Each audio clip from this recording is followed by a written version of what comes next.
Shalom, salam damai sejahtera untuk kita semua. Salve. Saya kali ini akan membacakan hasil resum pertemuan 4 yang mengenai misi kolonial pada masa kolonial Belanda.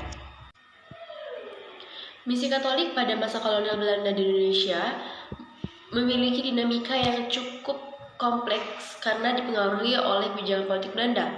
Berikut beberapa poin utama mengenai misi Katolik pada masa kolonial Belanda.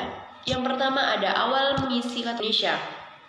Nah, misi Katolik di Indonesia pertama kali dikenalkan oleh bangsa Portugis pada abad ke-16 khususnya di Maluku. Yang kedua, ada pengaruh kebijakan VOC pada tahun 1602 sampai 1799 yang dimana banyak umat Katolik yang dipaksa berpindah ke Protestan atau menjalankan iman mereka secara sembunyi-sembunyi.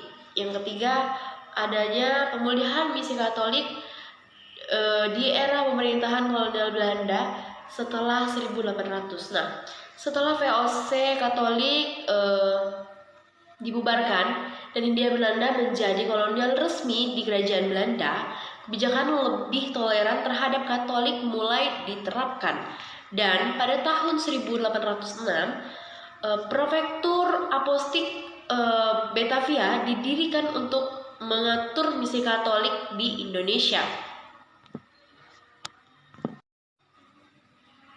Dan yang keempat ada peran terkait misionaris. Nah, sejumlah terkait misionaris memainkan peran penting dalam pengembangan gereja Katolik di Indonesia, antara lain yang pertama adanya Serikat Yesus atau SJ atau Jesuit yang aktif di Jawa, Sumatera, dan Kalimantan. Dan yang kedua itu ada Kongregasi Misi atau CM atau Lazaris.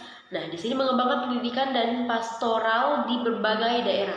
Masuk yang bagian kelima, yaitu kontribusi misi Katolik. Nah, yang pertama itu ada pendidikan, kedua ada kesehatan, dan yang ketiga adalah memperdayaan sosial.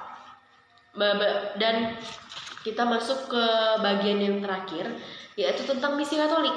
Nah, yang pertama itu ada resistensi dari pemerintahan kolonial, terutama pada tahun untuk awal periode VOC. Nah, yang kedua itu ada persaingan dengan Protestan yang lebih mendapat dukungan dari Belanda. Dan yang terakhir ada interaksi dengan agama-agama lain atau agama-agama lokal, khususnya Islam yang lebih dahulu berkembang di berbagai wilayah. Sekian hasil resum saya ucapkan terima kasih.